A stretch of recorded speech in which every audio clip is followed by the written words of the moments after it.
हर हर महादेव संग गौरव अध्याय 83 में आपका स्वागत करता हूँ। शुरू करते हैं। रुद्र की नेत्राग्नि से काम का भस्म होना, रति का विलाप, देवताओं की प्रार्थना से शिव का काम को द्वापर में प्रद्युम्न रूप से नूतन शरीर की प्राप्ति के लिए वर देना और रति का शंबर नगर में जाना। ब्रह्मा जी कहते हैं, मुने, काम अपने साथी वसंत आदि को लेकर वहां पहुंचा।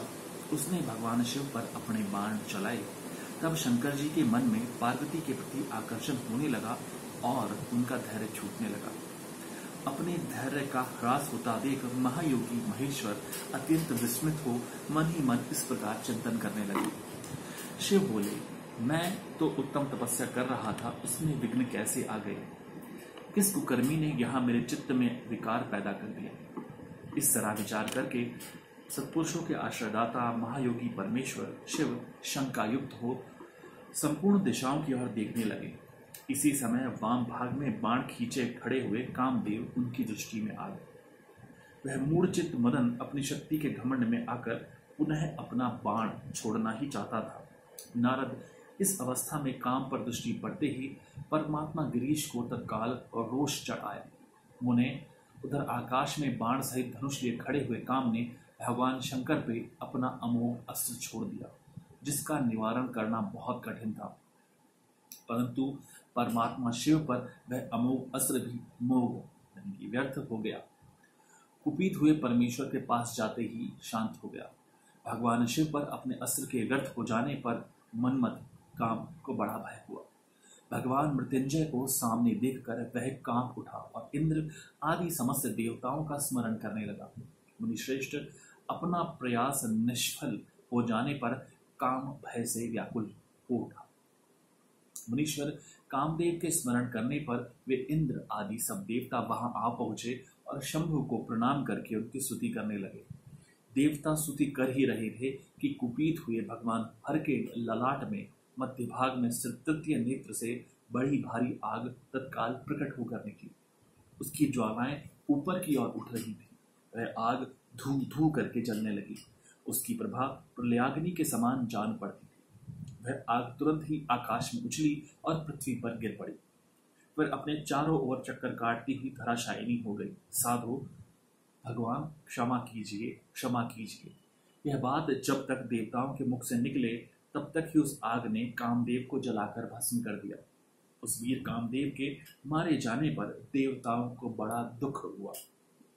वे व्याकुल हो, हाय, यह क्या हो गया, ऐसा कह कहकर जोर से चित्कार करते हुए रोने बिलखने लगे। उस समय विकृचित हुई पार्वती का सारा शरीर सफेद पड़ गया। काटो तो खून नहीं। वे सखियों के साथ अपने भवन को चली गई। कामदेव के जल जाने पर रति वहां एक क्षण तक अचेत पड़ी थी। पति की मृत्यु के दुख से वह इस तरह पड़ी थी मानो मर गई हो। थोड़ी देर में जब होश हुआ तब अत्यंत व्याकुल हो रति उस समय तरह तरह की बातें कहकर विलाप करने लगी। रति बोली, हाय, मैं क्या करूं, कहाँ जाऊं? देवताओं ने यह क्या किया? मेरे उदंड स्वामी को बुलाकर नष्ट कर दिया। हाय हाय नाथ, स्मर स्वामिन प्राण प्रिय। हा, मुझे सुख देने वाले प्रियतम। हा प्राणनाथ, यह क्या हो गया? ब्रह्मा जी कहते हैं, नारद इस प्रकार रोती बिलखती और अनेक प्रकार की बातें कहती हुई रति हाथ पैर पटकने और अपने सिर के बालों को नोचने लगी। उस समय उसका विलाप सुनकर वहां रहने वाले समस्त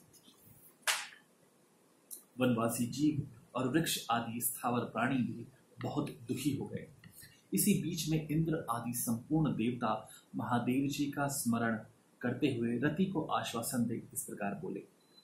देवताओं ने कहा, तुम काम के शरीर का थोड़ा सा भस्म लेकर उसे यत्नपूर्वक रखो और भय छोड़ो।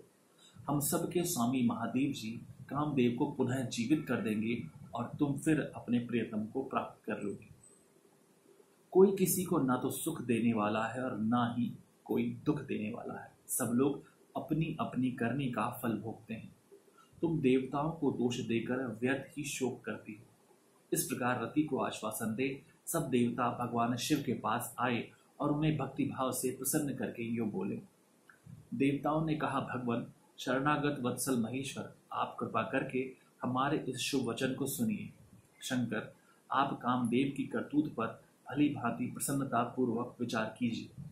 महेश्वर, काम ने जो यह कार्य किया है इसमें इसका कोई स्वार्थ नहीं था। दुष्ट तारकासुर से पीड़ित हम सब देवताओं ने मिलकर उससे यह काम कराया है। नाथ शंकर, इसे आप अन्यथा ना समझे। सब कुछ देने वाले देव गिरीश, सती साध्वी रति अकेले अति दुखी होकर विलाप कर रही हैं। आप उन्हें सांत्वना प्रदान करें। शंकर, यदि इस क्रोध के द्वारा आपने कामदेव को मार डाला तो हम यही समझेंगे कि आप देवताओं सहित समस्त प्राणियों का अभिसंहार कर डालना चाहते हैं। रति का दुख देखकर देवता नष्ट प्राय हो रहे हैं, इसलिए आपको रति का शोक दूर करना चाहिए। ब्रह्मा जी कहते हैं, नारद, संपूर्ण देवताओं का यह वचन सुनकर भगवान शिव प्रसन्न हो उनसे इस प्रकार बोले। शिव ने कहा, देवताओं और ऋषियों, तुम सब आदरपूर्वक मेरी बात सुनो। मेरे क्रोध से जो कुछ हो गया है वह तो अन्यथा नहीं हो सकता, तथापि रति का शक्तिशाली पति कामदेव तभी तक अनंग शरीर रहित रहेगा जब तक रुक्मणी पति श्री कृष्ण का धरती पर अवतार नहीं हो जाता। जब श्री कृष्ण द्वारका में रहकर पुत्रों को उत्पन्न करेंगे तब वे रुक्मणी के गर्भ से काम को भी जन्म देंगे। उस काम का ही नाम उस समय प्रद्युम्न होगा, इसमें संशय नहीं। उस पुत्र के जन्म लेते ही शंबरासुर उसे हर लेगा। हरण के पश्चात दानव शिरोमणि शंबर उस शिशु को समुद्र में डाल देगा। फिर वह मूढ़ उसे मरा हुआ समझकर अपने नगर को लौट जाएगा। रते, उस समय तक तुम्हें शंबरासुर के नगर में सुखपूर्वक निवास करना चाहिए। वहीं तुम्हें अपने पति प्रद्युम्न की प्राप्ति होगी। वहां तुमसे मिलकर काम युद्ध में शंबरासुर का वध करेगा और सुखी होगा। देवताओं, प्रद्युम्न नामधारी काम अपनी कामनी रति को तथा शंबरासुर के धन को लेकर उसके साथ पुनः नगर में जाएगा। मेरा यह कथन सर्वदा सत्य होगा। ब्रह्मा जी कहते हैं, नारद, भगवान शिव की यह बात सुनकर देवताओं के चित्त में कुछ उल्लास हुआ और वे उन्हें प्रणाम करके दोनों हाथ जोड़ विनीत भाव से बोले।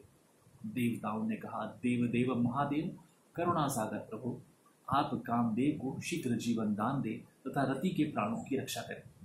देवताओं की यह बात सुनकर सबके स्वामी करुणा सागर परमेश्वर शिव पुनः प्रसन्न होकर बोले, देवताओं, मैं बहुत प्रसन्न हूँ। मैं काम को सबके हृदय में जीवित कर दूंगा। वह सदा मेरा गण होकर विहार करेगा। अब अपने स्थान को जाओ, मैं तुम्हारे दुख का सर्वदा नाश करूंगा। ऐसा कहकर रुद्रदेव उस समय स्तुति करने वाले देवताओं के देखते देखते अंतर्ध्यान हो गए। देवताओं का विस्मय दूर हो गया और वे सब के सब प्रसन्न हो गए। मुने, तदनंतर रुद्र की बात पर भरोसा करके स्थिर रहने वाले देवता रति को उनका कथन सुनाकर आश्वासन दे अपने अपने स्थान को चले गए। मुनीश्वर, काम पत्नी रति शिव के बताए हुए शंबर नगर को चली गई तथा रुद्रदेव ने जो समय बताया था उसकी प्रतीक्षा करने लगी। यहाँ पर यह अध्याय समाप्त होता है। आज्ञा दीजिए। हर हर महादेव। संग गौरव।